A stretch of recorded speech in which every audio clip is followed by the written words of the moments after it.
कल्पना कीजिए, एक कारतूस जिसने पूरे देश को आग में झोंक दिया, एक रानी जिसने साम्राज्य से टक्कर ले ली, और एक संग्राम जिसने भारत को जन्म दिया।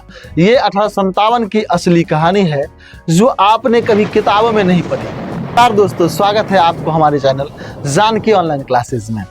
1857 अक्सर हम इसे एक सिपाही विद्रोह के तौर पर याद करते हैं और पढ़ते हैं, लेकिन क्या सचमुच यह सिर्फ सिपाही का विद्रोह था?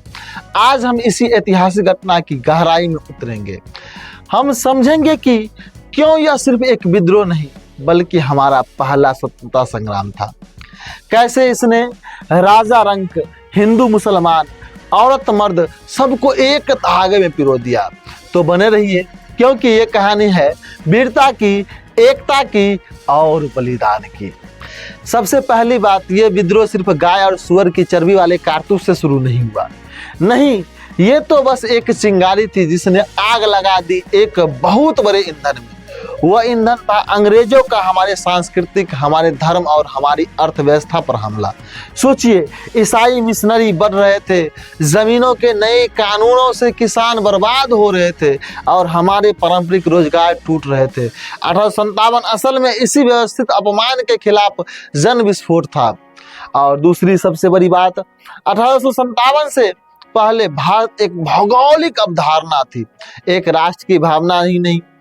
ये पहला मौका था जब देश की अलग अलग कोनों से, दिल्ली से लखनऊ, झांसी से अवध तक, लोगों ने एक साझा दुश्मन को पहचाना। बहादुर शाह जफर को हिंदुस्तान का बादशाह घोषित करना सिर्फ एक सम्मान नहीं था, यह एकजुटता का प्रतीक था। ये पहली कोशिश थी हमारे भारतवासी बनने की। अक्सर हम मंगल पांडे और झांसी की रानी के बारे में ही सुनते हैं, लेकिन इस संग्राम की नींव में भी कई वीरांगनाएं, वीर सब थे। बेगम हजरत महल का नाम तो सुना ही होगा आपने। अवध की वो बेगम जिन्होंने लखनऊ में अंग्रेजों के दांत खट्टे कर दिए थे। झलकारी बाई जो झांसी की रानी की हम शकल बनकर उनकी सबसे वफादार सैनिक बनकर लड़ी। रानी अवंतीबाई लोधी जिन्होंने रामगढ़ में अपनी सेना खुद संभाली, और उदा देवी एक पासी महिला जो अंग्रेज अकेले एक पेड़ पर चढ़कर दर्जनों भर अंग्रेज सैनिकों को उतार गई। ये संग्राम सिर्फ राजाओं का नहीं, आम जन का संग्राम था। फिर सवाल उठता है, अगर इतनी वीरता थी तो हार क्यों हुई? जवाब सिर्फ बंदूकें कमजोर थी में नहीं है। असली वजह थी, पहली वजह, एकता में कमी। सभी राजाएं, रजवाड़े साथ नहीं आए। कुछ ने अंग्रेजों का साथ दिया, दूसरी केंद्रीय नेतृत्व का अभाव था। कोई एक नेता या एक राजनीतिक नहीं थी, सब अलग अलग जगह से लड़ रहे थे। और तीसरी सबसे बड़ी बात थी तकनीक और संचार। अंग्रेजों के पास टेलीग्राफ था और समुद्र से नई फौजें आ रही थी। हमारे पास साधन सीमित थे। इस पूरे संग्राम की एक छोटी सी मगर दिल छूने वाली कहानी सुनिए। दिल्ली की घेराबंदी की। किसकी? दिल्ली की घेराबंदी की। 1857 का मई महीना मेरठ में विद्रोह होता है और सिपाही दिल्ली पहुंच जाते हैं। और फिर क्या होता है? दिल्ली के आम लोगों, हलवाई, दर्जी, किसान, वो सब इन सिपाहियों के साथ कंधे से कंधे मिलाकर खड़े हो जाते हैं। उन्होंने बूढ़े बादशाह बहादुर शाह जफर को अपना नेता मान लिया और फिर पूरे 4 महीने तक दिल्ली के अंग्रेजों के खिलाफ जंग लड़ी।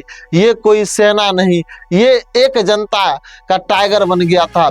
हर गली, हर मोहल्ला एक किला बन गया था। ये दिखाता है जब जनता जाग जाए तो फिर कोई ताकत उसे आसानी से हरा नहीं सकती।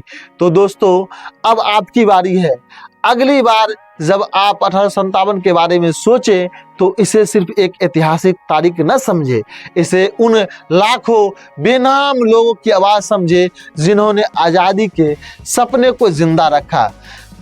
मुझे नीचे कमेंट बॉक्स में बताएं कि आपको लगता है कि 1857 को प्रथम स्वतंत्रता संग्राम का दर्जा मिलना चाहिए।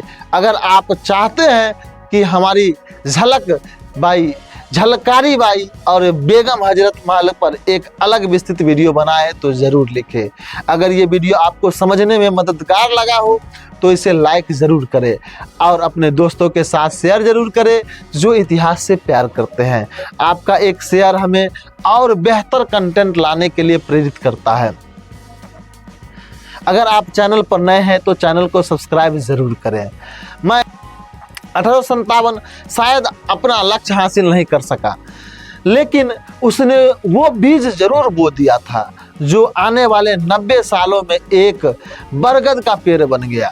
ये सिर्फ एक घटना नहीं, हमारी राष्ट्रीय चेतना का उजागर था, जागरण था।